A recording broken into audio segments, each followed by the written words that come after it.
നമസ്കാരം. Lights camera action എന്ന നമ്മുടെ ചാനലിലേക്ക് ഒരിക്കൽ കൂടി സ്വാഗതം. ഞാൻ നിങ്ങളുടെ ശാന്തിയുള്ള ദിനേശ്. ഇന്ന് ഇത് ചിത്രീകരിക്കുന്ന ഇന്ന് തിരുവനന്തപുരത്ത് ഓണാഘോഷ സമാപനമാണ്. ഉച്ച മുതൽ സർക്കാർ അവധി നൽകിയിരിക്കുകയാണ് തിരുവനന്തപുരം ജില്ലയിലെ സ്ഥാപനങ്ങൾക്കൊക്കെ. ഒരുപാട് പ്ലോട്ടുകളും വളരെ കളർഫുള്ളായ ഓണാഘോഷമാണ്. തിരുവനന്തപുരത്ത് മാനവീയം വീഥിയിൽ തുടങ്ങി കിഴക്കക്കോട്ടയിൽ അവസാനിക്കും. മാനവീയം വീഥിയിൽ ഗവർണർ, നമ്മുടെ നാടിനിട്ട് പാരപണിയുന്ന ഗവർണർ ഫ്ലാഗ് ഓഫ് ചെയ്യും. സമാപനം കിഴക്കക്കോട്ടയിൽ. ആൾക്കൂട്ടം എനിക്കെപ്പോഴും പേടിയുള്ളതാണ്, അതുകൊണ്ട് ഞാൻ ഇതിന് പോകില്ല. കാരണം തള്ളലിലൊക്കെ പോകാൻ എനിക്ക് ഭയങ്കര ബുദ്ധിമുട്ടാണ്. ജനമാണെങ്കിൽ ഇടിച്ചു കയറുന്ന ദിവസമാണ്, അതുകൊണ്ട് അതിലേക്ക് പോവില്ല.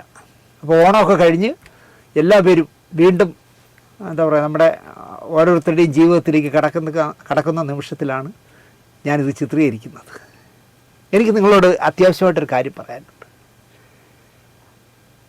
നമ്മുടെ ചാനലിനെതിരെ യൂട്യൂബിന് ഒരുപാട് പരാതികൾ, പ്രത്യേകിച്ച് മോഹൻലാലിൻ്റെയും മമ്മൂട്ടിയുടെയും ഫാൻസുകാർ കൊടുത്തിട്ട് നമ്മുടെ ചാനലിനെ ഏതാണ്ട് മൃതപ്രായമാക്കിയിട്ടിരിക്കുകയാണ്. നോട്ടിഫിക്കേഷൻ പോകുന്നില്ല.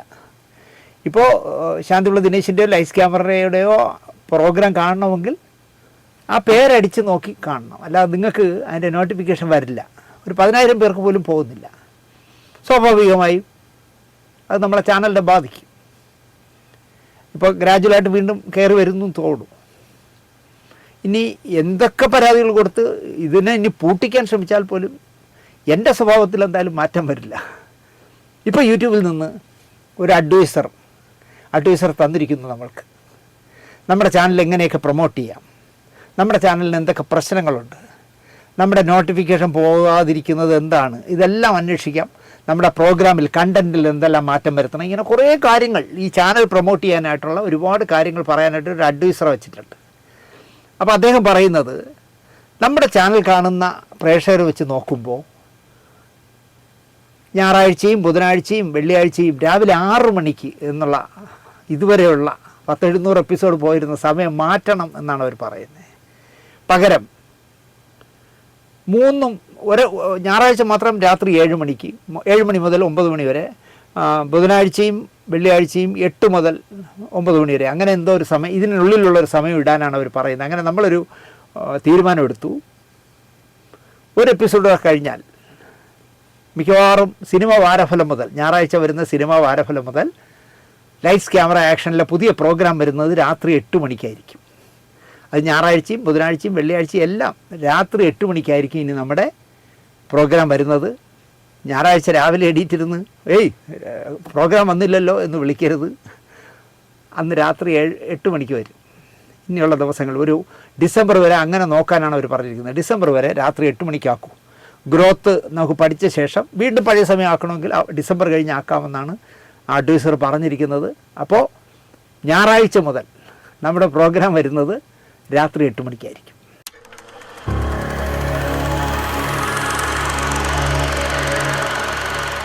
നമസ്കാരം. ഒരുപാട് സന്തോഷത്തോടെയാണ് ഇന്ന് ഈ എപ്പിസോഡ് ഞാൻ ചെയ്യുന്നത്. മലയാളത്തിൻ്റെ പ്രിയപ്പെട്ട നടൻ, എൻ്റെ പ്രിയപ്പെട്ട മമ്മൂക്ക, നനച്ചിരിക്കാത്തൊരു മുഹൂർത്തത്തിലാണല്ലോ അദ്ദേഹം അസുഖബാധിതനായി എന്നുള്ളൊരു വാർത്ത പരക്കുന്നത്. അസുഖബാധിതനായി എന്നുള്ള വാർത്ത പരക്കുന്നതിന് മുമ്പ് തന്നെ ഒരു സാമദ്രോഹി പറഞ്ഞു, ഒരു ശല്യം തീർന്നല്ലോ, ഒരുത്തൻ്റെ ശല്യം തീർന്നല്ലോ. ഞാനന്ന് നമ്മുടെ പ്രോഗ്രാമിൽ പറഞ്ഞു അവൻ്റെ നാക്ക് പുഴുക്കുമെന്ന്. ഞാൻ അതിലിപ്പോഴും ഉറച്ചിരിക്കുന്ന ആളാണ്. പക്ഷേ അദ്ദേഹത്തിൻ്റെ ഒരു സത്യമാഷിനെ കൊണ്ടായിരുന്ന പോലത്തെ ഒരു ആൾബലം, സ്വന്തമായുള്ള വിൽ പവർ അദ്ദേഹം ഉപയോഗിക്കുകയും തളരാതെ, ഇവിടെ ഉറച്ചു തുമ്മിയാൽ അമേരിക്കയിലേക്കാണല്ലോ ഓടണം ക്യാൻസറുകാരല്ല, പക്ഷേ അദ്ദേഹം ഉറച്ചു നിന്നു. ഞാൻ ഇന്ത്യയിൽ തന്നെ അത് ട്രീറ്റ് ചെയ്യും, എൻ്റെ അസുഖം ഞാൻ മാറ്റിയെടുക്കും എന്നുള്ള ദൃഢപ്രതിജ്ഞയോടെ അദ്ദേഹം നിൽക്കുകയും 7 മാസത്തെ ഒരു കാലയളവ് കൊണ്ട് പൂർണ്ണമായി ഭേദമായി രോഗവിമുക്തി നേടി. ഇപ്പോൾ എനിക്ക് തോന്നുന്നു ഇന്നലെയൊക്കെ കൊച്ചിയിൽ അദ്ദേഹം വരും എന്ന് പറഞ്ഞാൽ എയർപോർട്ടിലൊക്കെ ഭയങ്കര ആളായിരുന്നു. എന്തായാലും ഈ ആഴ്ച അദ്ദേഹം വരും. കാരണം 10-15 ദിവസത്തിനുള്ളിൽ അദ്ദേഹം മഹേഷ് നാരായണൻ സംവിധാനം ചെയ്യുന്ന മോഹൻലാലും മമ്മൂട്ടിയും നയൻതാരയൊക്കെ അഭിനയിക്കുന്ന കുഞ്ചാക്കോ ബോബനുമൊക്കെ അഭിനയിക്കുന്ന പടത്തിൻ്റെ ബാക്കി തീർക്കാനായിട്ട് അദ്ദേഹം വരുന്നുണ്ട് കേരളത്തിലേക്ക്. ആ വലിയ മനുഷ്യന്, എൻ്റെ പ്രിയപ്പെട്ട മമ്മൂക്കയ്ക്ക് 74 വയസ്സ് തികഞ്ഞു. അത് സെപ്റ്റംബർ 7 എന്നുള്ള കണക്കിലാണ്. അദ്ദേഹം വിശാഖ നാളാണ്. അപ്പോൾ ആ വിശാഖം എനിക്ക് തോന്നുന്നു 2-3 ദിവസം മുമ്പ് കഴിഞ്ഞു, 4-5 ദിവസം മുമ്പ് കഴിഞ്ഞു.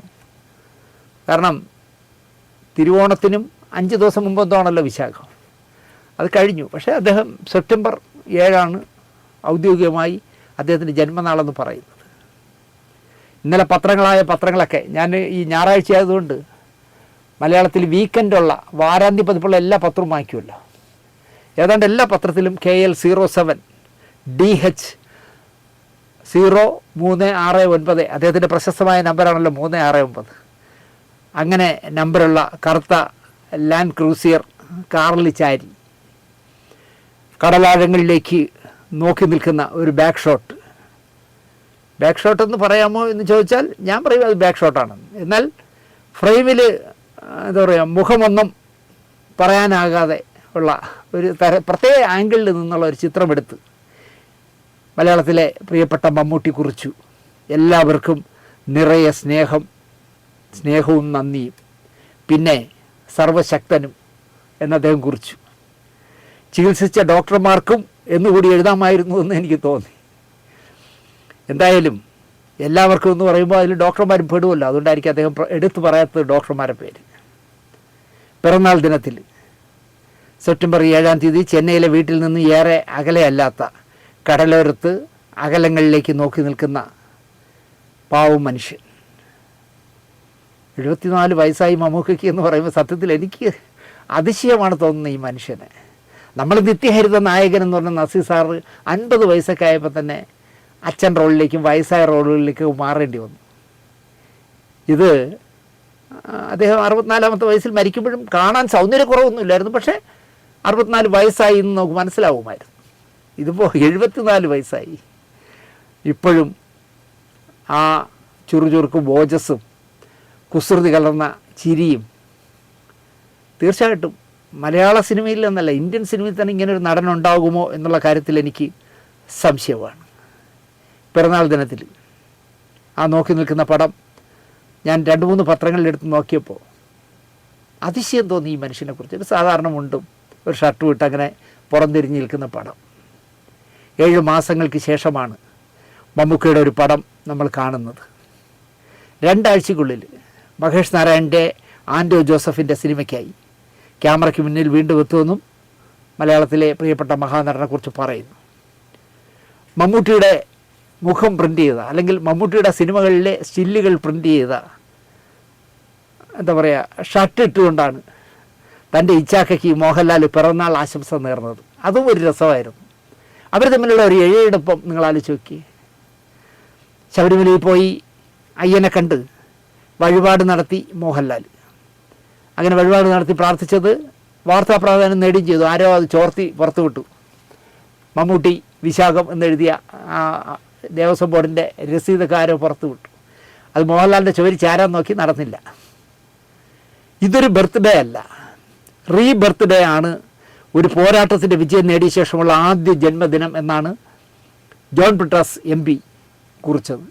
തീർച്ചയായിട്ടും ബർത്ത്ഡേ തന്നെയാണ്. ബിഗ് ബോസിൻ്റെ ഷോയിലാണ് അവതാരകനായി വന്ന മോഹൻലാൽ മമ്മൂട്ടി അഭിനയിച്ച ചിത്രങ്ങൾ മാത്രമല്ല, മോഹൻലാലിനോടൊപ്പം കെട്ടിപ്പിടിച്ച് നിൽക്കുന്ന സ്റ്റില്ലടക്കം പ്രിൻ്റ് ചെയ്ത ഷർട്ട് ഇട്ട് വന്ന് ആശംസകൾ പറഞ്ഞത്. അത് ശരിക്കും പറഞ്ഞാൽ ഹൃദയത്തിൽ തട്ടുന്ന ആശംസയായിരുന്നു എന്ന് പറയാം. 74 വയസ്സ് പിന്നിടുന്ന ഇന്ത്യൻ സിനിമയിലെ സൂപ്പർ താരമാണ്. ഇവിടെ തീർന്നുവെന്ന് വിരലെണ്ണാവുന്ന ദ്രോഹികളെങ്കിലും പറഞ്ഞ മമ്മൂട്ടി എന്ന പച്ച മനുഷ്യൻ അസുഖത്തെ അമേരിക്കയിൽ കൊണ്ടുപോയി തീർക്കാതെ ഇവിടുത്തെ ഡോക്ടർമാരെ വിശ്വസിച്ച്, മലയാളികളുടെ പ്രാർത്ഥനയിൽ വിശ്വസിച്ച് കീഴടക്കിയിരിക്കുന്നു. തങ്ങളുടെ പ്രിയപ്പെട്ട മമ്മൂക്കയുടെ മുഖമൊന്ന് കാണാൻ, ആ ശബ്ദമൊന്ന് കേൾക്കാൻ കാത്തു നിന്നവർക്ക് ആൻഡോ ജോസഫിൻ്റെ ഫോണിലൂടെ 2 വാക്ക് പറഞ്ഞ് മമ്മൂട്ടി സ്നേഹം പങ്കിടുന്നതും, ആ പങ്കിടുന്ന കാഴ്ച കാണാൻ, ആ പിള്ളേർ ഇദ്ദേഹം 2 വാക്ക് പറയുമ്പോൾ അവരുടെ ഒരു സന്തോഷവും പൊട്ടിച്ചിരിയും വേണം കാണാൻ. കണ്ടു നോക്കൂ. ഹലോ, നമസ്കാരം.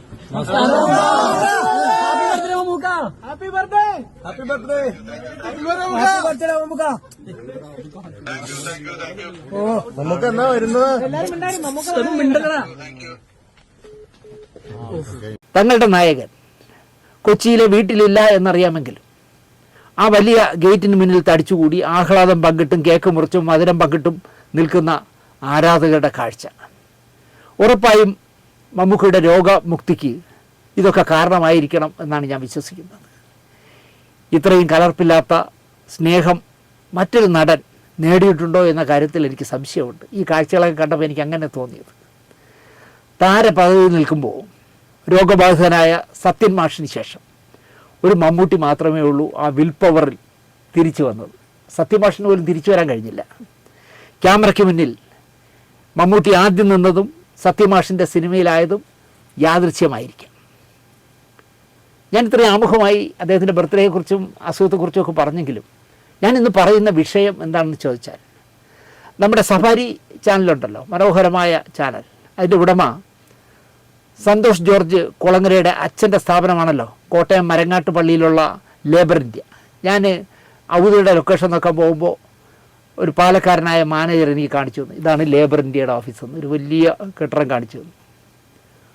പുസ്തകങ്ങൾ കുത്തിയിരുന്ന് മുഴുവൻ വായിച്ച് തല ചൂടാക്കാതെ കാര്യമാത്ര പ്രസക്തമായ ചോദ്യങ്ങളും ഉത്തരങ്ങളും വെച്ച് ലേബർ ഇന്ത്യ ഇറക്കിയ ഗൈഡുകൾ കേരളത്തിലെ കുട്ടികളെ പെട്ടെന്ന് സ്വാധീനിച്ചതാണ് ഒരു കാലത്ത് എന്ന് പറയാം. ഈ യൂട്യൂബും വാട്സാപ്പൊക്കെ വരുന്നതിന് മുമ്പ് മംഗളം വാരിയേക്കാൾ വേഗം വിറ്റഴിക്കുന്ന പുസ്തകമായി മാറി ലേബർ ഇന്ത്യയുടെ ഗൈഡുകൾ. ഈ അവസരത്തിലാണ് മലയാള മനോരമ വാരികയിൽ മമ്മൂട്ടിയുടെ ആത്മകഥ പ്രസിദ്ധീകരിച്ചു വരുന്നത്. അന്ന് എനിക്ക് വളരെ പ്രിയപ്പെട്ട, ഞാൻ മോഹനേട്ട എന്ന് വിളിക്കുന്ന P.O. മോഹൻ മനോരമയിൽ ഉണ്ടായിരുന്നതാണ്. അദ്ദേഹം അവിടെ ആയിരുന്നു എന്നാണ് എൻ്റെ ഓർമ്മ. ആണ്, അല്ലെങ്കിൽ ഇത് വരില്ല, ഈ ആത്മകഥ വരില്ല. പത്രപ്രവർത്തകരിൽ മമ്മൂട്ടിക്ക് ആത്മബലമുള്ള ചുരുക്കം പേരിൽ P.O. മോഹനുണ്ട്. അതുകൊണ്ടാണ് അദ്ദേഹം മംഗളവും മനോരമയിലൊക്കെ ജോലിയൊക്കെ മതിയാക്കിയിരിക്കുമ്പോൾ പിടിച്ച് കൈരളിയിൽ പ്രോഗ്രാം ഹെഡൊക്കെ ആക്കി. ഒരിടത്തും അടങ്ങി നിൽക്കുന്ന ആളല്ല ഈ മോഹനേട്ടൻ. അന്ന് പിന്നീട് ഗൃഹലക്ഷ്മിയിലൊക്കെ പോയ മോൻസി ജോസഫ് എന്ന മമ്മൂട്ടിക്ക് എന്താ പറയുക പ്രിയപ്പെട്ട മറ്റൊരു പത്രപ്രവർത്തകനുണ്ട്. അദ്ദേഹം വനിതയിൽ വർക്ക് ചെയ്യണം മനോരമയുടെ. ഇവരുടെ സ്നേഹപൂർണമായ വർത്തമാനം അതൊന്നുകൊണ്ട് തന്നെ ആയിരിക്കണം മമ്മൂട്ടി ചമയങ്ങളില്ലാതെ എന്ന ടൈറ്റിലിൽ തൻ്റെ ജീവിതകഥ മലയാള മനോരമ വീക്കിലിയിൽ എഴുതാൻ തയ്യാറായി. ഞാൻ വർഷങ്ങൾക്ക് മുമ്പുള്ള കാര്യമാണ് പറഞ്ഞു, 10-30 വർഷം മുമ്പുള്ള കഥയാണ് പറയുന്നത്. കുട്ടിക്കാലം മുതൽ സ്വന്തമായ ഇരിപ്പിടം സിനിമയിൽ ഉറപ്പിച്ചിടം വരെ 50ഓളം ലക്കങ്ങളിലായി മനോരമ ആഴ്ചപ്പതിപ്പിൽ മമ്മൂട്ടി എഴുതി ചമയങ്ങളില്ലാതെ. വീക്കിലിയിൽ പ്രസിദ്ധീകരിച്ചു കഴിഞ്ഞപ്പോൾ ഇതൊരു പുസ്തകമാക്കണമെന്ന ചിന്ത ഉദിച്ചു. DC ബുക്സിലടക്കം ഈ പുസ്തകത്തെപ്പറ്റി സംസാരിച്ചു. അക്കാലത്ത് DC കിഴക്കേമുറി അദ്ദേഹം ഉണ്ട്, ജീവിച്ചിരിപ്പുണ്ട്. ഇത്തരം ഒരു സിനിമാ പുസ്തകം വിറ്റുപോകുമോ എന്ന കാര്യത്തിൽ അദ്ദേഹത്തിന് സന്ദേഹമുണ്ടായിരുന്നു. സിനിമാ പുസ്തകങ്ങൾ ഇന്നത്തെ പോലെ വിറ്റുപോകുന്ന പുഷ്കര കാലമല്ല അന്ന്. ഇപ്പോൾ സിനിമയുടെ എന്ത് തല്ലിപ്പൊളി പുസ്തകം എഴുതിയാലും വിറ്റുപോകുമല്ലോ. സിനിമാ പുസ്തകങ്ങൾക്ക് നല്ല ചാകരയാണ് ഇപ്പോൾ. 182 പേജിൽ ഡമ്മി 4:1 വലിപ്പത്തിൽ ഐവറി പേപ്പറിൽ പ്രിൻ്റ് ചെയ്തതായിരുന്നു ചമയങ്ങളില്ലാതെ എന്ന പുസ്തകം. ഇത് ലേബർ ഇന്ത്യയാണ് ഇറക്കിയത്.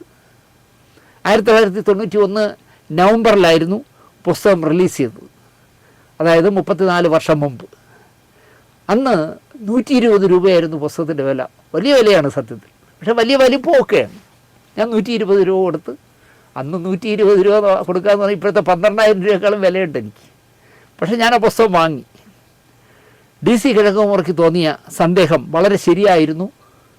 ഈ പുസ്തകം നന്നായി വിറ്റുപോയില്ല. ലേബർ ഇന്ത്യക്ക് തീർച്ചയായിട്ടും നഷ്ടം വന്നിരിക്കാം. മോൻസി ജോസഫാണ് ലേബർ ഇന്ത്യയെ കൊണ്ട് ചമയങ്ങളില്ലാതെ ഇറക്കിച്ചത്. എൻ്റെ സുഹൃത്ത് ഫോട്ടോഗ്രാഫർ R. ഗോപാലകൃഷ്ണൻ്റേതായിരുന്നു മുഖചിത്രത്തിലെ ആ ഫോട്ടോ. മറ്റൊരു MT ഗോപാലകൃഷ്ണനായിരുന്നു ആർട്ട് വർക്കും ടെക്സ്റ്റും ചെയ്തത്. വീണ്ടും ഒരു തവണ കൂടി മനോരമയിൽ തന്നെ മമ്മൂട്ടി തൻ്റെ സിനിമകളെപ്പറ്റി എഴുതിയിരുന്നു. ഇപ്പോൾ ഇതെല്ലാം കൂടി ചേർത്ത് മലയാള മനോരമ ഒരു പുസ്തകം ഇറക്കാനുള്ള തയ്യാറെടുപ്പിലാണെന്നാണ് എൻ്റെ അറിവ്.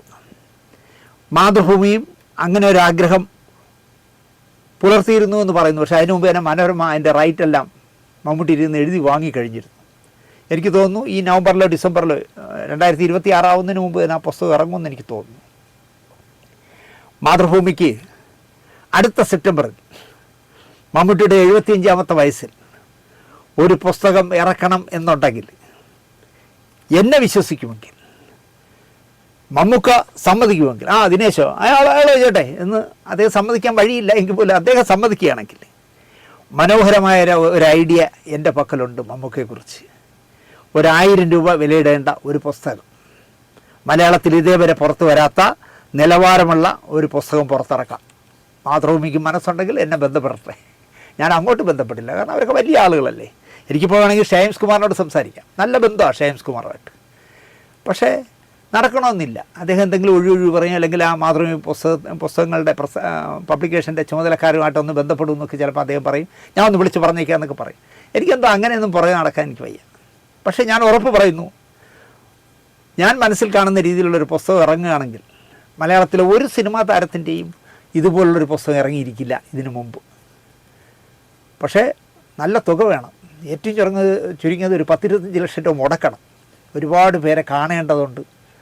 അപ്പോൾ അതിനൊക്കെ തയ്യാറാവാൻ ആൻഡോ ജോസഫിനെ പോലെ ഒരാൾ പറയാണ്, ദിനേശേട്ടാ 25 ലക്ഷം രൂപ ഞാൻ മുടക്കാം, നമുക്ക് ഇറക്കാമെന്ന് പറഞ്ഞാൽ തീർച്ചയായിട്ടും ഞാൻ അടുത്ത ഒരു വർഷം യൂട്യൂബിലെ പരിപാടി പോലും നിർത്തി വെച്ചിട്ട് ഞാൻ ആ പുസ്തകം ഇറക്കും. നോട്ടബിൾ ആവുമെന്ന് എനിക്ക് നല്ല വിശ്വാസമുണ്ട്. കാരണം ഞാൻ ഒരുപാട് കാലമായി മമ്മൂക്കയെക്കുറിച്ച് ആലോചിക്കുമ്പോഴൊക്കെ അങ്ങനെ ചിന്തിക്കുന്ന ഒരാളാണ്, ഇങ്ങനൊരു പുസ്തകം ഇറങ്ങണമെന്ന്. ചമയങ്ങളില്ലാതെ എന്ന പുസ്തകത്തിൽ മാനേജിങ് എഡിറ്ററായ സന്തോഷ് ജോർജ് കുളങ്ങര അച്ഛൻ BJ ജോർജ് കുളങ്ങര എഴുതിയ പ്രസാദ കുറിപ്പുണ്ട്. എത്ര ദീർഘവീക്ഷണത്തോടെയുള്ള എഴുത്താണ് അതെന്ന് ഈ പുസ്തകം കയ്യിലെടുക്കുമ്പോഴൊക്കെ എനിക്ക് തോന്നാറുണ്ട്. അതിങ്ങനെയാണ്: ജീവിതത്തിൽ ഒരു നല്ല ലക്ഷ്യം ഉണ്ടായിരിക്കുക, ആ ലക്ഷ്യം നേടിയെടുക്കുവോളം അധ്വാനിക്കുക. അതാണ് ഉയർച്ചയിലേക്കുള്ള പടികൾ അല്ലെങ്കിൽ പടവുകൾ. ആ പടവുകൾ ചവിട്ടിക്കയറുമ്പോൾ ദുഃഖത്തിൻ്റെയും നിരാശയുടെയും അനുഭവങ്ങൾ ഉണ്ടാകാം. എങ്കിലും ശുഭാപ്തി വിശ്വാസത്തോടെ, നിശ്ചയദാർഢ്യത്തോടെ മുന്നോട്ട് കുതിക്കുക. അതാണ് മനുഷ്യജീവിത ജൈത്രയാത്രയുടെ കഥ.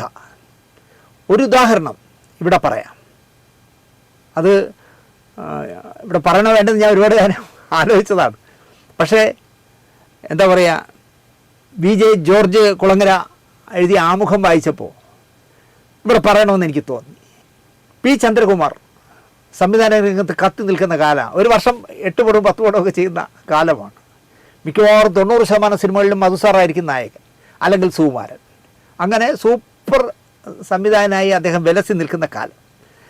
സത്യനന്ദിക്കാടാണ് അസോസിയേറ്റ് ഡയറക്ടറും ഗാനരചയിതാവും. സംഭവം എന്ന P. ചന്ദ്രകുമാറിൻ്റെ സിനിമയുടെ തിരക്കഥ രചനയും ചർച്ചയും എറണാകുളം വുഡ്ലാൻഡ്സ് ഹോട്ടലിൽ നടക്കുകയാണ്. കല്ലു ഡെന്നീസും ജോൺ പോളും ചേർന്നാണ് തിരക്കഥ എഴുതുന്നത്. നിന്ന് തിരയാൻ സമയമില്ലാത്ത ചന്ദ്രകുമാറും അസോസിയേറ്റ് ഡയറക്ടർ സത്യനന്ദിക്കാടും സ്ക്രിപ്റ്റ് ചർച്ചയ്ക്കായി വുഡ്ലാൻഡ്സിൽ എത്തിയിട്ടുണ്ട്. ചർച്ചകൾ ചൂട് പിടിക്കുന്നതിനിടയിൽ മുറിയിലെ കോളിംഗ് ബെല്ല് ശബ്ദിച്ചു. റൂം ബോയ് ആയിരിക്കണം ഉച്ചഭക്ഷണത്തിനുള്ള ഓർഡർ എടുക്കാൻ എത്തിയതായിരിക്കുമെന്ന് ആ റൂമിലുണ്ടായിരുന്ന 4 പേരും കരുതി. കലൂരാൻ പോയി ഡോർ തുറന്നു. അന്നത്തെ കാലത്ത് ഈ ബെൽബോട്ടം എന്ന് പറഞ്ഞ പാൻറ്റാണ്, ജെയിനൊക്കെ ഇട്ടിരുന്ന പോലത്തെ പാവാട പോലെയുള്ളൊരു പാൻറ്റാണല്ലോ. ബെൽബോട്ടം പാൻറ്റും ഷർട്ടും ധരിച്ച സുമുഖനായ ഒരു യുവാവ് മുറിയുടെ പുറത്ത് നിൽക്കുന്നു. അയാൾ ശബ്ദം താഴ്ത്തി ചിരിച്ചുകൊണ്ട് ചോദിച്ചു, ചന്ദ്രകുമാർ സാറുണ്ടോ? എന്തോ ഒരു ആകാംക്ഷയോടെയാണ് ചോദിക്കുന്നത്. ഉണ്ടല്ലോ എന്ന് കലൂരാൻ്റെ മറുപടി. യുവാവ് പോക്കറ്റിൽ നിന്നും ഒരു കവറെടുത്ത് നീട്ടി. ഇത് കാർട്ടൂണിസ്റ്റ് യേശുദാസൻ ചന്ദ്രകുമാർ സാറിന് കൊടുക്കാൻ തന്നതാ എന്ന് പറഞ്ഞ് കത്ത് നീട്ടി. യേശുദാസൻ എന്ന് കേട്ടപ്പോൾ കലൂരാൻ്റെ മുഖത്തെ അപരിചിതത്വം മാറി. ഇവരെല്ലാം സ്നേഹാദരവോടെ കാണുന്ന വ്യക്തിത്വമാണ് മലയാള മനോരമയിലെ കാർട്ടൂണിസ്റ്റ് കൂടിയായിരുന്ന കാർട്ടൂണിസ്റ്റ് യേശുദാസൻ. കത്ത് ചന്ദ്രന് കൊടുത്താൽ മതിയോ എന്നായി കലൂരാൻ. പോരാ, എനിക്കൊന്ന് കാണുകയും വേണം, എന്നെ ഒന്ന് അദ്ദേഹം കാണട്ടെ എന്നായി ഈ ചെറുപ്പക്കാരൻ.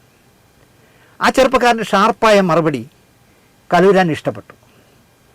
അകത്തേക്ക് അയാളെ ക്ഷണിച്ചു, വരൂ എന്ന് പറഞ്ഞ് അകത്തേക്ക് വിളിച്ചു. സെറ്റിലിരിക്കാൻ പറഞ്ഞു. പക്ഷേ അയാൾ ഇരുന്നില്ല. കത്തുമായി കലൂരാൻ അകത്തേക്ക് പോയി. സൂട്ട് റൂമാണല്ലോ. അപ്പോൾ അകത്തെ റൂമിലേക്ക് പോയി. 3 പേരും അകത്ത് കലൂരാനെ കാത്തിരിക്കുകയാണ്. സത്യനന്ദിക്കാടും ജോൺ പോളും പി ചന്ദ്രകുമാറും. ആകാംക്ഷയുടെ ചന്ദ്രകുമാർ ചോദിച്ചു, ആരാ അത്? കത്ത് നീട്ടിക്കൊണ്ട് കലൂരാൻ പറഞ്ഞു, ഒരു പുതുമുഖ നടനാണ്, യേശുദാസൻ കൊടുത്തുവിട്ട കത്താണിത് എന്ന് പറഞ്ഞ് കത്ത് കൊടുത്തു. കവർ പൊട്ടിച്ച് ചന്ദ്രകുമാർ വേഗം വായിച്ചു. അതിലെഴുതിയിരിക്കുന്നത്, ഈ കത്തുമായി വരുന്ന ചെറുപ്പക്കാരൻ ഒരു പുതുമുഖ നടനാണ്.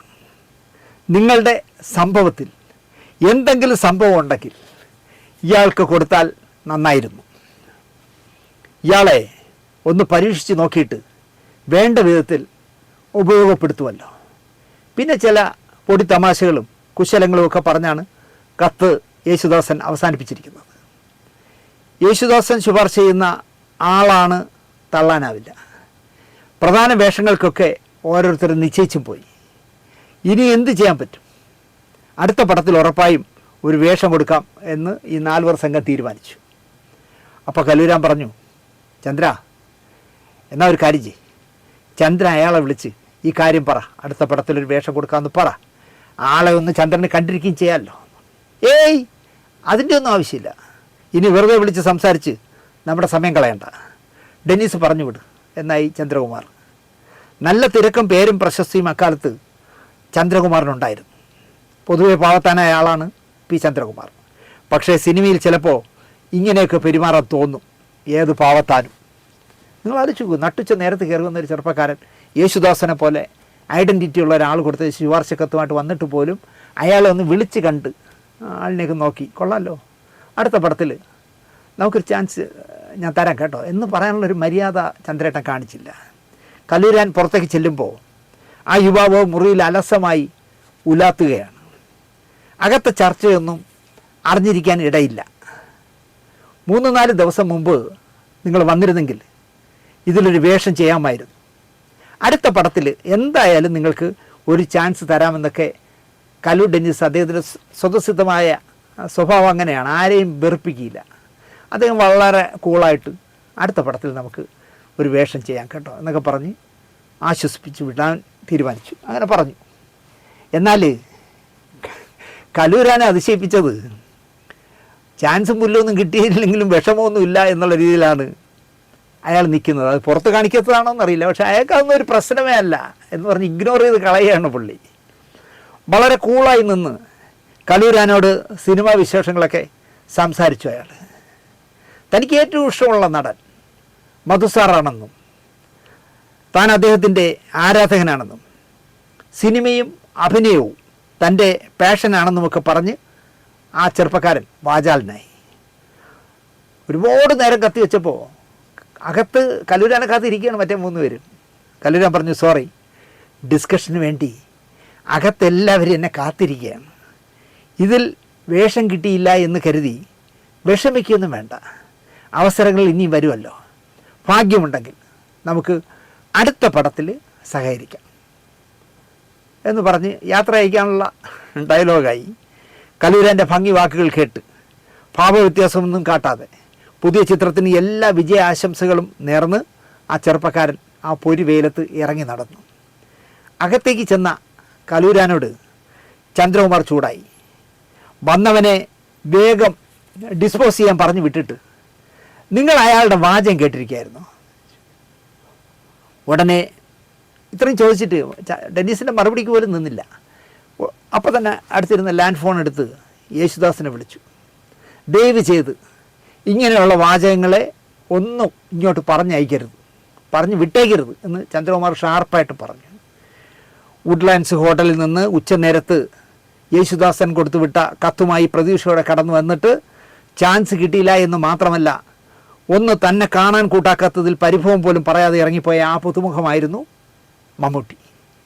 ചന്ദ്രകുമാറിൻ്റെ ഒരു സിനിമയിലും പിന്നെ മമ്മൂട്ടി അഭിനയിച്ചിട്ടില്ല. മനസ്സിൽ കാണുമല്ലോ, എന്തായാലും പുറത്ത് കാണിച്ചില്ലെങ്കിലും അദ്ദേഹത്തിന് ആ നട്ടുച്ചയ്ക്ക് നേരത്ത് ഒന്ന് എണീറ്റ് വന്ന്, ഓ നിങ്ങളാണോ യേശുദാസൻ പറഞ്ഞിട്ട് ആൾ എന്ത് ചെയ്യുന്നു എന്ന് ഒരു കുശലം ചോദിക്കാനുള്ള മനസ്സ് പോലും ചന്ദ്രകുമാർ കാണിച്ചില്ല. എന്നാൽ അദ്ദേഹത്തിൻ്റെ അസോസിയേറ്റായ സത്യനന്ദിക്കാടിൻ്റെ എത്രയോ സിനിമകളിൽ അഭിനയിച്ചു എന്ന് മാത്രമല്ല, മമ്മൂട്ടിയും സത്യനന്ദിക്കാടുമായിട്ട് നല്ല മാനസിക പൊരുത്തമുണ്ട്. ലേബർ ഇന്ത്യയുടെ ജോർജ് കുളങ്ങര പറഞ്ഞത് എത്ര ശരി. വെറും സാധാരണ പശ്ചാത്തലത്തിൽ നിന്നും നീരിലും നെരുപ്പിലും നടന്ന് മമ്മൂട്ടി കലയുടെ ലോകത്ത് തിളങ്ങി കഠിനാധ്വാനത്തിലൂടെ നേടിയ മഹാവിജയമാണിത്. ആ വിജയകഥ ലേബർ ഇന്ത്യ പ്രസിദ്ധീകരിക്കുന്നു എന്നാണ് അദ്ദേഹം ആമുഖത്തിൽ എഴുതിയിരുന്നത്. സിനിമ മമ്മൂട്ടിക്ക് ലക്ഷ്യവും മാർഗവുമായിരുന്നു. ജീവിതം അതിനുവേണ്ടി സമർപ്പിച്ചു. വക്കീലായി പ്രാക്ടീസ് ചെയ്യുമ്പോൾ നാട്ടിൻപുറത്തെ സിനിമാശാലയ്ക്ക് വേണ്ടി ഓട്ടോറിക്ഷയിൽ മൈക്ക് കെട്ടി സിനിമാ പ്രചരണം നടത്തി 15 രൂപ പ്രതിഫലം നേടിയ ആ കലാപ്രേമി തൊഴിലിൻ്റെ പേരിൽ ജാട കാട്ടുന്ന നമ്മുടെ തലമുറയ്ക്ക് ഒരു പാഠമായിരിക്കും. ജോർജ് കുളങ്ങര പറഞ്ഞതാണ്. ഈ പുസ്തകം അവതരിപ്പിച്ച പ്രൊഫസർ MK സാനുമാഷ്, അതായത് മമ്മൂക്കയുടെ ഗുരുനാഥൻ, മഹാരാജാസിൽ പഠിക്കുന്ന മുഹമ്മദ് കുട്ടിയെ അധ്യാപകനായ സാനുമാഷ് 2 തലങ്ങളിലാണ് ഈ പുസ്തകത്തിൽ വിലയിരുത്തിയിട്ടുള്ളത്. നാടകം മുതലായ കലാപ്രവർത്തനങ്ങളിൽ അത്യധികമായ ഉത്സാഹവും വൈഭവവും പ്രദർശിപ്പിച്ചു പോന്നു എന്നാണ് ഒരു വശം. രണ്ടാമത്തെ വശമാവട്ടെ രസകരമായ കുസൃതി തരങ്ങളുടെ ഉടമ എന്നതുമാണ്. കോളേജിൽ പഠിക്കുന്ന കാലത്ത് ഫുട്ബോളിൽ നിന്ന് അകത്ത് കയറില്ല. പിന്നെ പ്രേമം എന്തെല്ലാം കാണിക്കാമോ എല്ലാ കുസൃതിയും കാണിച്ച മനുഷ്യനായിരുന്നു. സ്ട്രീക്കിംഗ്, എറണാകുളത്ത് സ്ട്രീക്കിംഗ് വരെ നടത്തിയതിൻ്റെ നേതാവായിരുന്നു. കുസൃതം തങ്ങി നിൽക്കുന്ന കണ്ണുകളുമായി വരാന്തയിലൂടെ നടന്നു പോകുന്ന മമ്മൂട്ടി എന്ന വിദ്യാർത്ഥി ഇപ്പോഴും എൻ്റെ ഓർമ്മയിൽ സജീവമായുണ്ട് എന്നാണ് സാനുമാഷ് പറയുന്നത്.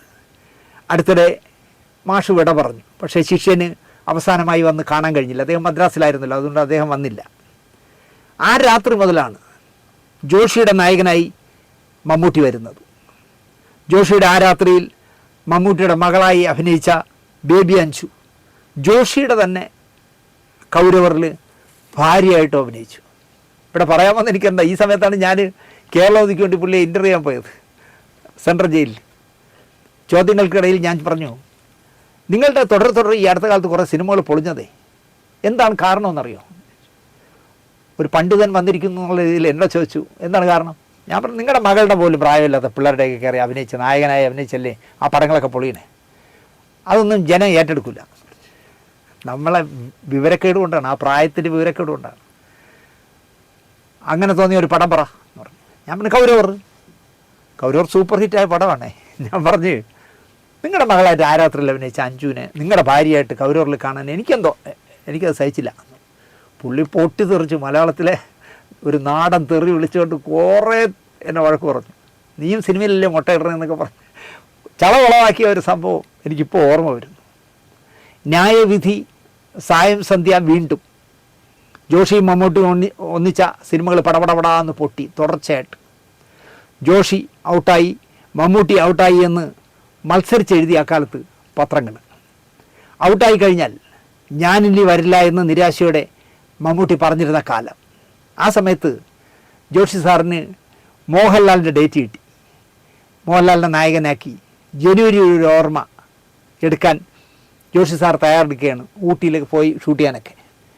ഇതറിഞ്ഞ മമ്മൂട്ടി പറഞ്ഞത്, നിങ്ങൾക്കിനി പ്രശ്നമില്ല, പക്ഷേ എൻ്റെ കാര്യം പോക്കാണ്. ഇതാണ് അദ്ദേഹം പറഞ്ഞത്. ഞാൻ തീർന്നു, നിങ്ങൾ മോഹൻലാലിലൂടെ നിങ്ങൾ നിലനിൽക്കും എന്നാണ് അദ്ദേഹം വിഷമത്തോടെ പറഞ്ഞതാണ്.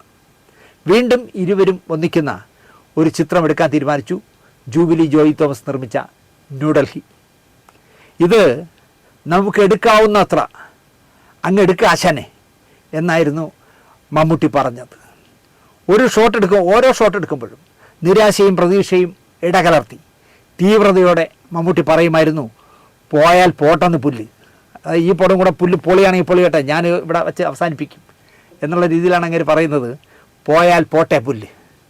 ന്യൂഡൽഹിയുടെ പ്രിവ്യൂ കണ്ട മമ്മൂട്ടി പറഞ്ഞത്, ഈ പടം ഓടിയില്ല എങ്കിൽ ഇനി ഞാൻ വച്ച് കെട്ടാം. എന്താ പറയുക, ലക്ഷണമൊത്ത ഈ സിനിമ ഓടിയില്ല എങ്കിൽ ഞാൻ ഇവിടെ വെച്ച് വച്ച് കെട്ടും, ഇനി മുമ്പോട്ടില്ല എന്നാണ് പ്രിവ്യൂ കണ്ടിട്ട് മമ്മൂട്ടി പറഞ്ഞത്. ന്യൂഡൽഹി കേരളത്തിൽ റിലീസ് ചെയ്യുമ്പോൾ ജോഷി സാറും മമ്മൂട്ടിയും ശ്രീനഗറിൽ നായർ സാബിൻ്റെ ചിത്രീകരണത്തിലായിരുന്നു. 1987 ജൂലൈ 21 അന്നാണ് ന്യൂഡൽഹി റിലീസായത്. മാറ്റിനിയുടെ റിപ്പോർട്ട് കാത്ത് പിരിമുറുക്കം കാരണം ഉച്ചയ്ക്ക് ശേഷമുള്ള ഷൂട്ടിങ്ങേ പാക്കപ്പ് ചെയ്തു. കാരണം ടെൻഷൻ, ജോഷി സാറിനും ടെൻഷൻ, മമ്മൂക്കയ്ക്കും ടെൻഷൻ, എങ്ങനെ ഷൂട്ട് ചെയ്യുന്നേ. അതുകൊണ്ട് ഉച്ചയ്ക്ക് ശേഷം ഷൂട്ടിംഗ് വേണ്ടാന്ന് വെച്ച് രാത്രി 10:30 ആദ്യത്തെ ഫോൺ കോൾ എത്തി. പാലക്കാട് തിയേറ്ററിൻ്റെ ഗ്ലാസ് ഉടച്ചു. കേരളത്തിൽ റിലീസ് ചെയ്ത തിയേറ്ററുകളിലെല്ലാം തിക്കും തിരക്കുമാണ്. 5 ഷോയ്ക്കുള്ള ആൾ ടിക്കറ്റ് കിട്ടാതെ പോകുന്നു. അളിയ രക്ഷപ്പെട്ട അളിയ എന്ന് ആർത്തലച്ചുകൊണ്ട് മമ്മൂട്ടി ജോഷിയെ കെട്ടിപ്പിടിച്ച് കരഞ്ഞു. ആ കരച്ചിൽ കണ്ട ജോഷി സാറും കരഞ്ഞു. ന്യൂഡൽഹിയുടെ നിർമ്മാതാവ് ജോയ് തോമസ് വിളിച്ചു, രക്ഷപ്പെട്ടു, പടം സൂപ്പർ ഹിറ്റാണെന്ന് അദ്ദേഹവും പറഞ്ഞു. കൊല്ലത്ത് നിറക്കൂട്ട് ചിത്രീകരണം നടക്കുന്നു. അക്കാലത്ത് ഒരേ സമയം 3-4 സിനിമകളിൽ മമ്മൂട്ടി അഭിനയിക്കുന്ന സമയമാണ്, കാലമാണ്. ഓരോ സെറ്റിലും പാതിരായ്ക്കും നേരം വെളുക്കുമ്പോഴും ഒക്കെയാണ് മമ്മൂട്ടി എത്തുന്നത്, ഒരു സെറ്റിൽ നിന്ന് മറ്റൊരു സെറ്റിൽ എത്തുന്നത്. ഉറങ്ങാറില്ല ആഴ്ചകളായിട്ട്. ഒരു പാട്ട് സീൻ ചിത്രീകരിക്കുകയാണ്. അതിൽ മമ്മൂട്ടിയെ കട്ടിലിൽ കെട്ടിയിട്ടിരിക്കുകയാണ്. എടുക്കുന്ന ഷോട്ടിനെ കുറിച്ച് ജോഷി സാർ സീരിയസ് ആയി വിശദീകരിച്ചുകൊണ്ടിരിക്കുമ്പോൾ അദ്ദേഹം കാണുന്ന കാഴ്ച, ഇതൊന്നും അറിയാതെ സുഖമായിട്ട് മമ്മൂക്ക ഉറങ്ങുകയാണ്. പലവട്ടം വിളിച്ചിട്ടും അദ്ദേഹം ഉണർന്നില്ല. പാവം, ക്ഷീണം കൊണ്ട് ഉറങ്ങിപ്പോയാണ്, അറിയാതെ ഉറങ്ങിപ്പോയതാണ്. തന്നെ അപമാനിക്കുന്ന പ്രവൃത്തിയാണ് ഈ കാണിക്കുന്നതെന്ന് ജോഷി സാറിന് തോന്നി. ഒന്നും പഠിച്ചില്ല. അദ്ദേഹം പാക്കപ്പ് പറഞ്ഞിട്ട് റൂമിലേക്ക് പോയി. കുറേ സമയം കഴിഞ്ഞ് ഹോട്ടൽ മുറിയിൽ മമ്മൂട്ടി ചെന്നു. സോറി, ഞാൻ മനഃപൂർവ്വം ഉറങ്ങിയതല്ല, അറിയാതെ ഉറങ്ങിപ്പോയതാണ്. ജോഷി സാറിന് മനസ്സിലായി അത് മനഃപൂർവ്വം അല്ലാന്ന്. ശരി, പോവാമെന്ന് പറഞ്ഞ് തിരിച്ചു പോയി. ഷൂട്ടിംഗ് വീണ്ടും ഒന്നേന്ന് തുടങ്ങി. അതുപോലെ തന്നെ നമ്പർ 20 മദ്രാസ് മെയിൽ എന്ന് പറഞ്ഞ സിനിമ തുടങ്ങുകയാണ്. മോഹൻലാലാണ് നായകനെന്ന് ഞാൻ പറയണ്ടല്ലോ. ഈ സിനിമയിൽ മലയാളത്തിൽ ആ സമയത്ത് അറിയപ്പെടുന്ന ഒരു സിനിമാ നടൻ വേണം. അതിഥി വേഷമാണ്. ട്രെയിൻ യാത്രക്കിടയിൽ നിങ്ങൾക്കറിയാമല്ലോ, മനോഹരമായി മമ്മൂട്ടിയെ മോഹൻലാലിൻ്റെ ക്യാരക്ടർ ഉമ്മ വയ്ക്കുന്നതൊക്കെ നല്ല രസമല്ലേ, ഇപ്പോഴും ആലോചിച്ച ചിരി വരും. ഈ ചർച്ച നടക്കുമ്പോൾ മോഹൻലാൽ പറഞ്ഞു, ഇച്ചാക്ക ചെയ്താൽ രസകരമായിരിക്കും. അപ്പോൾ മമ്മൂട്ടിയുടെ സഹോദരങ്ങളും മോഹൻലാലും മാത്രമാണ് മമ്മൂട്ടിയെ ഇച്ചാക്ക എന്ന് വിളിക്കുന്നത്. ഇവിടെ വേറെ പലരും ഇച്ചാക്ക എന്ന് വിളിച്ചു നോക്കി, അത് ക്ലച്ച് പിടിച്ചില്ല. മോഹൻലാൽ ഇപ്പോഴും വിളിക്കുന്നത് ഇച്ചാക്ക എന്നാണ്. അപ്പോൾ വളരെ സന്തോഷത്തോടെ മോഹൻലാൽ പറഞ്ഞു, ഈ വേഷം ഇച്ചാക്ക ചെയ്താൽ രസമായിരിക്കും. അത് കേട്ടപ്പോൾ ജോഷി സാർ ആലോചിച്ചു, മോഹൻലാൽ നായകനാകുന്ന സിനിമയിൽ ഒട്ടും പ്രാധാന്യമില്ലാത്തൊരു വേഷം മമ്മൂട്ടി ചെയ്യുമോ എന്ന് ഒരു സംശയം ജോഷി സാറിന്. ജോഷി പറഞ്ഞാൽ മമ്മൂക്ക നിരസിക്കില്ല. പക്ഷേ കക്ഷി ആ സമയത്ത് അമേരിക്കയിലാണ്, മമ്മൂക്ക അമേരിക്കയിലാണ്. ജോഷി സാർ പറഞ്ഞാൽ ഒരിക്കലും നോ എന്ന് പറയാൻ കഴിയില്ല മമ്മൂട്ടിക്ക്. മമ്മൂട്ടിയുടെ പെർമിഷൻ ഇല്ലാതെ മമ്മൂട്ടിയുടെ പേരെടുത്ത് പറയുന്ന സീനുകളടക്കം ചിത്രീകരിച്ചു. അദ്ദേഹം അമേരിക്കയിൽ ഇരിക്കുന്നുള്ളൂ, ഇതൊന്നും അറിഞ്ഞിട്ടില്ല. മടങ്ങിയെത്തിയ മമ്മൂട്ടിയോട് ജോഷി സാർ ഇക്കാര്യം പറഞ്ഞു. യാതൊരു വിസമ്മതവും അദ്ദേഹം പ്രകടിപ്പിച്ചില്ല. ഞാൻ ചെയ്യാം, ആ വേഷം ഞാൻ ചെയ്യാം എന്ന് ഏറ്റു. മറ്റൊരു നടനും ഒരിക്കലും തയ്യാറാകാൻ ഇടയില്ലാത്ത കാര്യമാണ്. കാരണം മോഹൻലാൽ നായകനാവുന്ന ഒരു പടത്തിൽ ഒരു ഗസ്റ്റ് വേഷം, അത് സ്വന്തം പേരിലേക്ക് അഭിനയിക്കുക എന്ന് പറഞ്ഞാൽ ഊരിക്കളയും. സിനിമയിലെ കഥാപാത്രത്തിന് മമ്മൂട്ടി എന്ന പേര് ഉപയോഗിക്കണോ എന്ന കാര്യത്തിൽ മാത്രമായിരുന്നു മമ്മൂട്ടിയുടെ സംശയം. ഞാനെന്ന വ്യക്തി കഥാപാത്രമായി വരണോ എന്ന് ജോഷി സാറിനോട് തന്നെ മമ്മൂക്ക ചോദിച്ചു. വേണം, ആ പേര് തന്നെ വേണം. അതിലെന്തെങ്കിലും ദോഷം വരുന്നെങ്കിൽ എനിക്ക് വേണ്ടി താൻ സഹിക്കണമെന്ന് ജോഷി സാർ പറഞ്ഞപ്പോൾ അപ്പീലില്ല. അപ്പോൾ മമ്മൂക്ക വഴങ്ങി. എന്നെ സ്നേഹിക്കുന്ന വലിയൊരു സുഹൃത്തിൻ്റെ മനസ്സ് ഞാനപ്പോൾ കണ്ടു എന്നാണ് ജോഷി സാർ പറയുന്നത്. കാരണം നിനക്ക് ചിലപ്പോൾ അതിലൊരു ദോഷം വരാം, മമ്മൂട്ടിയായിട്ട് അഭിനയിച്ചാൽ ദോഷം വരാം, അത് എനിക്ക് വേണ്ടി നീ സഹിക്കണം എന്ന് പറഞ്ഞപ്പോൾ ഒരു മടിയുമില്ലാതെ ഞാൻ ചെയ്യാമെന്ന് പറഞ്ഞപ്പോൾ ജോഷി സാർ പറയുകയാണ്, എന്നെ സ്നേഹിക്കുന്ന വലിയൊരു സുഹൃത്തിൻ്റെ മനസ്സ് ഞാനപ്പോൾ കാണുകയായിരുന്നു. ഇതിനേക്കാൾ രസകരമാണ് PG വിശ്വംഭരനെ കാണാൻ മമ്മൂട്ടി എന്ന നവാഗതം ചെന്നത്. PG നിങ്ങൾക്കറിയാമല്ലോ, വെട്ടൊന്ന് മുരണ്ട് എന്നുള്ള പ്രകൃതക്കാരനാണ്. വാ തുറന്നാൽ വികട സരസ്വതി, ചീത്ത അല്ലാതെ വിളിക്കില്ല ആരെയും. ദേഷ്യം വന്നാൽ ചീത്ത വിളിച്ച് കണ്ണ് പിടിച്ചോളയും. എന്ത് പറയുന്നു എന്നുള്ള ഒരു ലൈസൻസ് ഇല്ലാത്ത ആളാണ് PG. എന്നെ വളരെ ഇഷ്ടമായിരുന്നു PGക്ക്. ബിൽഖാനിൻ്റെ സ്വപ്നങ്ങളും മേളയിലും അഭിനയിച്ച ശേഷം PGയുടെ സുഹൃത്തായ ഒരു മാധവൻ്റെ ശുപാർശയിലാണ് മമ്മൂട്ടി കാണാൻ ചെന്നത്. എറണാകുളത്ത് എനിക്കൊരു സുഹൃത്തുണ്ട്, മമ്മൂട്ടി അഡ്വക്കേറ്റാണ്, പുള്ളി വിശ്വംഭരനെ കാണാൻ വരും, നിങ്ങളുടെ പടത്തിൽ ഒരു വേഷം കൊടുത്ത് സഹായിക്കണമെന്ന് ഈ മാധവേട്ടൻ പറഞ്ഞിരുന്നു. കുറച്ച് നാൾ കഴിഞ്ഞ് PG വീട്ടിലുള്ളപ്പോൾ ഒരു സ്കൂട്ടറിൻ്റെ ശബ്ദം അദ്ദേഹം കേട്ടു. കട്ടം മകഞ്ഞ് ജനാല വഴി നോക്കുമ്പോൾ ഒരു സ്കൂട്ടർ, ലാംബട്ര സ്കൂട്ടർ സ്റ്റാൻഡിട്ട് വെച്ചിട്ട് ഒരു സുമുഖനായ ചെറുപ്പക്കാരൻ സ്വന്തം വീട്ടിൽ കയറി വരുമ്പോൾ കയറി ഇങ്ങനെ വരികയാണ് അകത്തേക്ക്. അയാൾ സ്വയം പരിചയപ്പെടുത്തി, ഞാൻ മമ്മൂട്ടി, മാധവേട്ടൻ പറഞ്ഞിട്ട് വരികയാണ്. ആ മാധവൻ നിങ്ങളെക്കുറിച്ച് എന്നോട് പറഞ്ഞിരുന്നു, ഇരുന്നു. കുറേ നേരം ഇരുവരും സംസാരിച്ചു. ശരിയെന്ന് തോന്നിയാൽ, അല്ലെങ്കിൽ ശരിയല്ല എന്ന് തോന്നിയാൽ ആരെയും തെറി വിളിക്കാൻ ഒരു മടിയുമില്ലാത്ത ആളാണ് PG.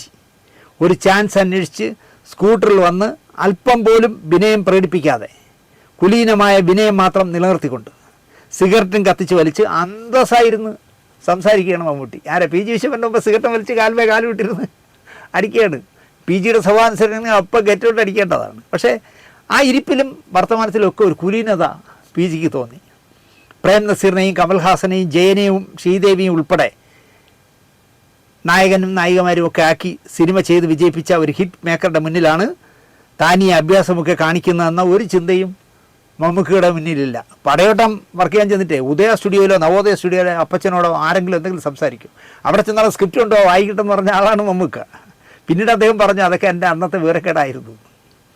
പുതുതായി ചാൻസ് തേടി വരുന്ന ഒരാളും അനുവർത്തിക്കാത്ത പെരുമാറ്റങ്ങൾ, ഒരു ചാൻസിനായി വരുന്നവരൊക്കെ അതിവിനയം കാണിക്കാറാണ് പതിവ്.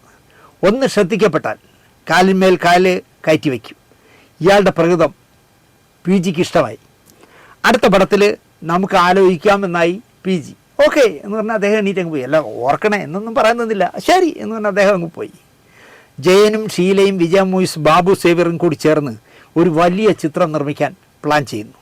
സോമനും സുകുമാരനും ഒക്കെ ഉള്ള ഒരു മൾട്ടിസ്റ്റാർ ചിത്രമാണ്. മമ്മൂട്ടിക്കൊരു വേഷം കൊടുക്കണമെന്ന് PG ആവശ്യപ്പെട്ടു. ഈ ചർച്ചകൾക്കിടയിൽ അഭിനയം മോശമല്ല അയാളുടെ, പക്ഷേ മേള ദയനീയ പ്രദർശന രംഗത്ത് ദയനീയമായി പരാജയപ്പെട്ട സിനിമയാണ്. അതിലൊരു പ്രധാന വേഷക്കാരൻ, പൊളിഞ്ഞ പടത്തിലെ ഒരു പ്രധാന വേഷക്കാരനെ വിളിച്ച് ഇതിൽ അഭിനയിപ്പിക്കണോ വേണ്ട എന്ന് ബാക്കിയുള്ളവർ പറഞ്ഞു. ജയനും സുകുമാരനും സോമനും ഒക്കെ ഉള്ള ചിത്രത്തിൽ ഒരു പുതുമുഖം കൂടി ആയാൽ എന്ത് തെറ്റ് എന്ന ന്യായമാണ് PG നിരത്തിയത്. ഇതിനിടയിൽ ജയം മരിച്ചു. ആർട്ടിസ്റ്റുകളെ അങ്ങോട്ടും ഇങ്ങോട്ടുമൊക്കെ വച്ചു മാറ്റിയപ്പോൾ ഷീലയുടെ സഹോദരൻ്റെ വേഷം മമ്മൂട്ടിക്ക് PG നൽകി.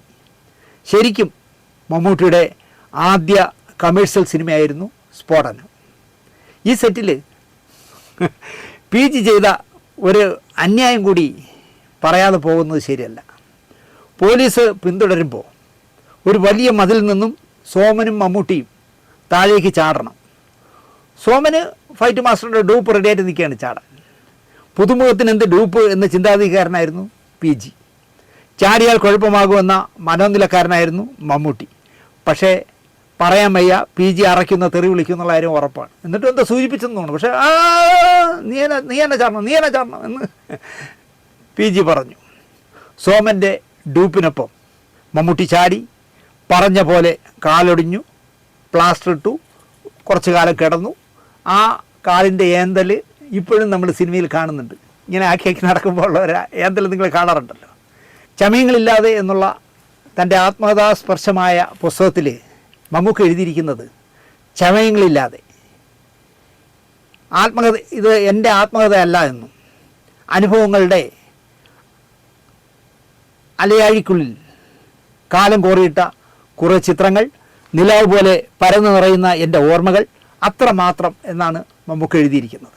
എങ്കിലും ഇതെൻ്റെ രക്തവും മാംസവുമാണ്. ഇതിൽ തൊടുന്നവർ എന്നെ അറിയുന്നു. എൻ്റെ വഴിയോരങ്ങളിലെ ക്ലേശങ്ങൾ അത്രയും പങ്കിടുന്നു. എൻ്റെ ഓർമ്മക്കുറിപ്പുകൾ ഏതാനും അത് പ്രസിദ്ധീകരിക്കാനും, എൻ്റെ ഓർമ്മക്കുറിപ്പുകൾ എഴുതാനും അത് പ്രസിദ്ധീകരിക്കാനും എന്നെ പ്രേരിപ്പിച്ച മലയാള മനോരമയോട് എനിക്ക് നന്ദിയുണ്ട്. പിണങ്ങിയും ഇണങ്ങിയും ഓരോ ലക്കവും എന്നെ കൊണ്ട് എഴുതിച്ച PO മോഹനോടും, കമ്പനിയുമായ രീതിയിൽ പുസ്തകമായി പ്രസിദ്ധീകരിച്ച Labour India Publications managing editor VJ George കുളങ്ങരയോടും എനിക്ക് പ്രത്യേകമായ നന്ദിയുണ്ട് എന്നാണ് അദ്ദേഹം അതിൽ കുറിച്ചിരിക്കുന്നത്.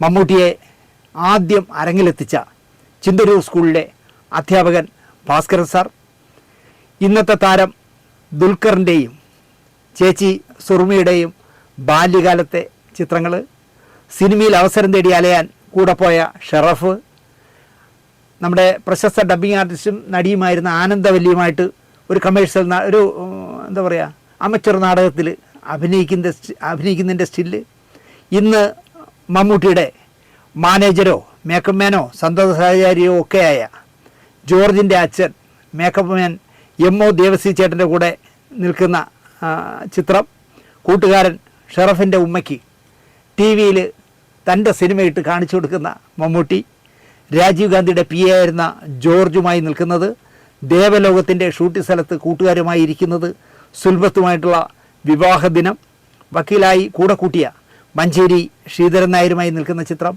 സഹപാഠിയും സുഹൃത്തുമായ KR വിശ്വംഭരൻ IAS തുടങ്ങി കുറച്ചു പേരുടെ ചിത്രങ്ങളും ഈ പുസ്തകത്തിലുണ്ട്. ചമയങ്ങളില്ലാതെ എന്നുള്ള ഈ പുസ്തകത്തിൽ ഉണ്ട്. 35 വർഷം മുമ്പുള്ള അച്ചടി ആയതിനാൽ ഇന്നത്തെ ക്വാളിറ്റി നമ്മൾ പ്രതീക്ഷിക്കുന്നത് ശരിയല്ലല്ലോ. അതിൻ്റേതായ കുഴപ്പമുണ്ട് ഈ ബ്ലാക്ക് ആൻഡ് വൈറ്റ് പുസ്തകത്തിന്. ഈ കുറവെല്ലാം മനോരമ പുതിയ പുസ്തകത്തിൽ തീർക്കും എന്നാണ് എൻ്റെ വിശ്വാസം. പ്രിയപ്പെട്ട മമ്മുക്ക, രോഗത്തോട് മല്ലടിച്ചൊന്നും കിടക്കാൻ നിൽക്കാതെ രോഗത്തിനോട് വെല്ലുവിളിച്ച് മനസാന്നിധ്യത്തോടെ പോരാടി കൃത്യമായ ചികിത്സകൾ നടത്തി ആ രോഗത്തെ തന്നെ പടികടത്തി വിട്ടിട്ട് ഇന്നോ നാളെയോ എറണാകുളത്തെത്തുകയും 10-15 ദിവസത്തിനുള്ളിൽ വീണ്ടും ക്യാമറയ്ക്ക് മുന്നിൽ എത്തുകയും ചെയ്യുന്ന മമ്മുക്ക ഞങ്ങളെപ്പോലുള്ളവരുടെ തലമുറയ്ക്ക് ഒരുപാട് കാലം താങ്കളുടെ സാന്നിധ്യവും വീണ്ടും സിനിമയിലൂടെ ഉണ്ടാകട്ടെ എന്ന് പ്രാർത്ഥിച്ചുകൊണ്ട് ഇനിയും ഒരംഗത്തിന് ബാല്യമുണ്ട് എന്ന് തെളിയിച്ച മമ്മൂക്കയ്ക്ക് ജന്മദിന ആശംസകൾ നേർന്നുകൊണ്ട് നിർത്തുന്നു. നന്ദി, നമസ്കാരം.